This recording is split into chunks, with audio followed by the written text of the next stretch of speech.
તો રાજકોટમાં પાન મસાલાના વેપારીના ત્યાં જીએસટી દ્વારા દરોડા પાડવામાં આવ્યા।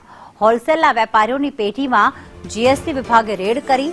મવડી વિસ્તારમાં પી પટેલ એજન્સીમાં જીએસટીએ તપાસ કરી અને રાજકમલ એજન્સી તથા અલકા સેલ્સ અને જેનિશમાં પણ તપાસ કરવામાં આવી। મયુર સોની અમારી સાથે જોડાઈ ગયા છે। મયુર, હાલમાં આ તમામ વિસ્તારમાં જીએસટી દ્વારા તપાસ કરવામાં આવી છે।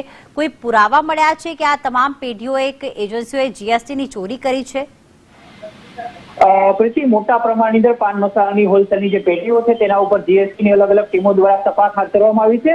જેટલા મોટા પ્રમાણની અંદર વેચાણ થયું છે તેના મોટા પ્રમાણની અંદર જીએસટી ભરવો જોઈએ, પરંતુ આ જીએસટી નથી તેવું જીએસટી વિભાગના જેની સેલ્સ, અલકા સેલ્સ, પી પટેલ સહિતની જે પેઢીઓ છે તે તપાસ હાથ ધરવામાં વેચાણ જે બિલ, ઇનપુટ બિલ છે એનું વિતરણ કરવામાં આવ્યું છે। જીએસટી વિભાગ હાથ ધરી। આભાર મયુર તમામ વિગતો માટે।